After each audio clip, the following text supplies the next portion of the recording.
Good morning, everybody. I am finally outside today. It's a little bit chilly this morning, but I just wanted to sit outside and get in some sun. And Grace is over there sunbathing, and Ovi's kind of been in and out on his bed this morning. So I'm going to read chapter 3, about 10 more pages today, and I hope that y'all have been enjoying these. I miss you, but this at least feels like, we're eating snack and working on a read aloud. So anyway, hope that you're enjoying these from your home. All right, chapter 3. The only thing I could hear was my own breath. It was so loud that it sounded like there were 6 scared people locked up in the shed. I closed my eyes and thought real hard about making my breathing slow down. Pretty soon it sounded like the 5 other breathers were in the shed had left. I was still scared, but now it was that get real excited and want to move around kind of scared. It didn't take too long for my eyes to get used to the dark. There was a gray gas can in one corner, next to a bunch of gray rakes and a pile of gray rags, and a gray tire next to some gray fishing poles. Maybe Mr. Amos had only pretended to lock the door. I reached my hand toward the gray doorknob, and quick as that, I went from being kind of calm to being in that stand in one place with spit drooling down the front of your shirt, kind of scared. Halfway up the door, there were 3 little flat monster heads guarding the doorknob. Each head had 2 little round eyes staring right at me. The eyes were the only thing in the shed that weren't gray. They were a bright yellow with a kind of big black spot right in the middle. I dropped my blanket and pillow and backstepped until my legs hit the wood pile behind me.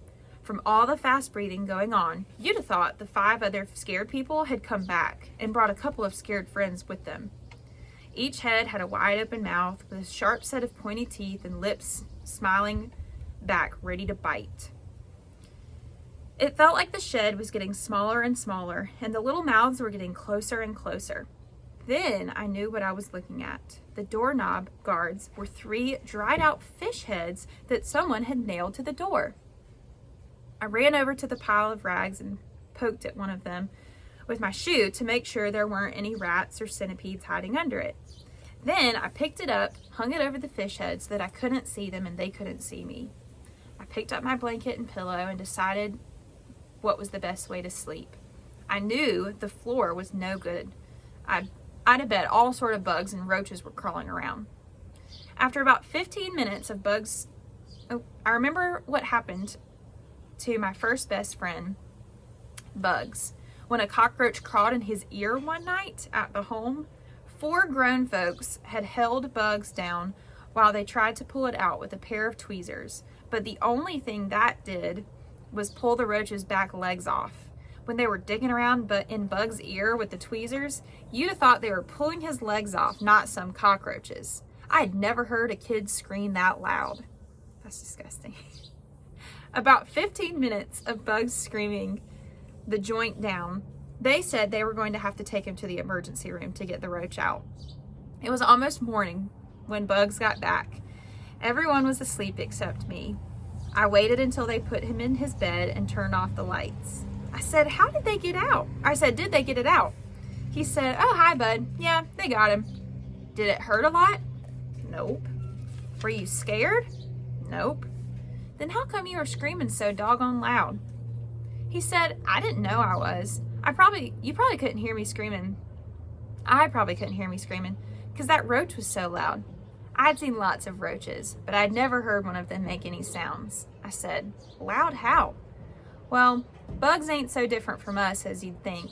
As soon as he saw those tweezers coming at him, he was pretty terrified and commenced to screaming in English too. Yeah? What'd he say?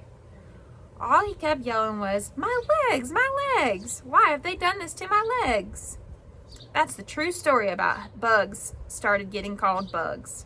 I'd bet $1,000 there were roaches on the floor of this shed just waiting to crawl in someone's ear.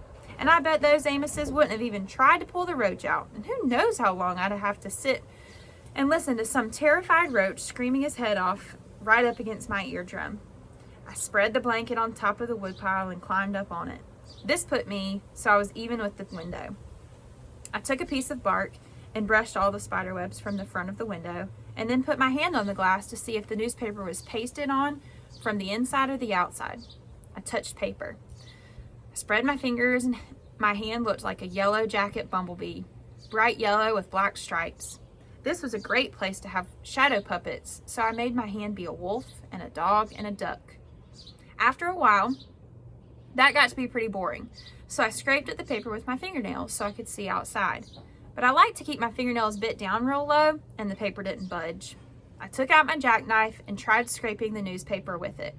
The paper peeled away in little curly yellow strips, like that stuff rich people throw on New Year's Eve. I finally got a hole big enough to look out and mashed my eye up against the glass. I could see the back of the Amos's house real clear. There was a light on. That had to be Mr. and Mrs. Amos's bedroom. The little bit of light that came through the hole in the paper made me feel calm enough that I could lay my head on the pillow and take a nap. When I blinked my eyes open, the first thing I noticed was that the light from the Amos's bedroom was out. The next thing I noticed made me wish I had stayed asleep. Up at the very top of the shed was the biggest vampire bat you had ever seen. He was hanging down, upside down asleep, but the smell of me rising up to him would probably make him wake up any minute. I reached over to the window and tried to slide it open. It budged an inch. I rolled off the woodpile and crawled toward the door with the fish head guards. I reached my hand up and the doorknob turned. Mr. Amos was trying to help me, but after the door opened a crack, the padlock and chain on the outside held it real tight. I looked back up to the rafters to see if the bat had woken up. He was still sound asleep. Just like there's a time that a smart person knows enough is enough, there's a time when you know you've got to fight. I wasn't about to let this vampire suck my blood dry without a war. He could kiss my wrist if he thought I was going to let that happen. I got up off my knees and picked up the gray rake. I walked over to the woodpile, cool as a cucumber. But inside, every part of my guts was shaking. I stood up on the woodpile and held the rake like it was a Louisville Slugger. I eyed where the bat was sleeping and revved the rake like I was going to hit a 400-foot home run. Just before I swung, I remembered another one of Bud Caldwell's rules and things for having a funner life and making a better liar out of yourself. Rules and things number 328. When you make up your mind to do something, hurry up and do it. If you wait, you might talk yourself out of what you wanted to do in the first place. Shucks, I can't remember for sure if you killed a vampire by driving a stake in its heart or by shooting with a silver bullet. If I was wrong and didn't kill the bat right away, I was going to be trapped in the shed with a vampire who was probably going to be real upset that someone had woken him up by whacking him with a rake. I took my jackknife out of my pocket and pulled the blade open. That way, if I didn't kill him with the rake, it'd come down to the two of us. And it came down to the two of us tussling on the floor. Maybe a silver blade in his heart would be just as good as a silver bullet. Unless that's what you had to do with werewolves. I raised the rake over my head again, closed my eyes, and swung it like I was Paul Bunyan chopping down a tree with one blow. I felt the rake jerk a little when I hit the bat, and I opened my eyes just in time to see the vampire get cut right in half. I was kind of surprised it didn't scream or cry or say, "Curses, you got me." Instead, the only sound I heard was a kind of rattling and a couple of pieces of paper rubbing together, or like dry leaves blowing around on the ground. The next sound I heard was even worse than the vampire. If the vampire had said, "Ah, you doggone kid, that hurt, but now I get my revenge." It sounded like I had turned on a buzzsaw in the shed. All of a sudden, it felt like someone had stuck a red-hot nail into my left cheek. My hand reached up and grabbed my cheek. I felt something creepy and prickly there. I brought my hand back down. Brought my hand back down and reached up to grab my cheek, and I felt something prickly there. I brought my hand back down, and it was holding the biggest, maddest hornet I'd ever seen. I squeezed my hand shut to crush it and got another sting on my palm.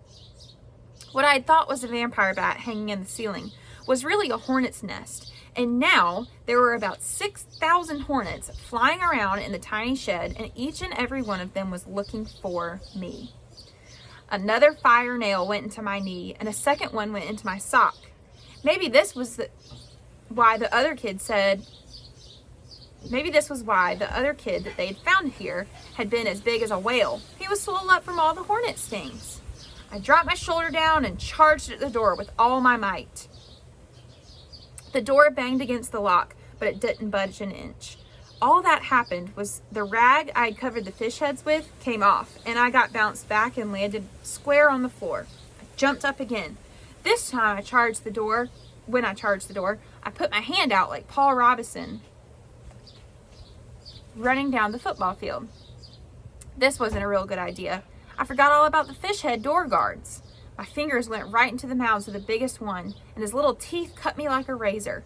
I pulled my hand back and screamed. Another hornet buzzed right in my ear, and it felt like someone had poured hot wax right down into my brain. The only thing I could think to do was jump on the woodpile and bust the glass out of the window. I grabbed the handles of the window and gave them one more jerk. I guess being scared gives you a lot of strength, because this time the window flew open and with a loud bang. 3 hornets found me at the same time, and all 4 of us fell out of the window. As soon as we hit the ground, I rolled as far from the shed as I could. I smacked and whacked the hornets that had taken a ride on me and just laid there until I could catch my breath. After a while, the stings and the fish guard bite quit hurting so much. I started getting madder and madder. I was mad at the Amoses, but most of all, I was mad at me for believing there really was a vampire in the shed, and for getting trapped like this, where there wasn't anybody who cared what happened to me. I simmered down and started thinking about getting even. I wondered how hard I'd have to pull the trigger on that double-barrel shotgun for it to go off. I sneaked up the back porch steps to get inside the house. Maybe the vampire bat didn't say it, but the only thought on my mind was, you doggone Amoses, that hurt, but now I'll get my revenge. So, if you've just finished this chapter and you remember what happens in the next chapter, think about how you would feel during that time. What would you do? Obviously, we wouldn't get a double-barrel shotgun and have revenge, but what would you do to try to get revenge on Todd and Mr. and Mrs. Amos? And think about, before we left, our character word of the month was forgiveness. And forgiveness is, knowing that you can move on from someone who's wronged you without them having to pay. So if you remember what happens in chapter 4, think about how, what might happen if Buddy did show forgiveness. And then also talk about or think about what might happen if Buddy doesn't show forgiveness. And I will come back to you with chapter 4 very soon. I miss you all and hope that you enjoy this beautiful day. It feels great outside. Love you all. Bye-bye.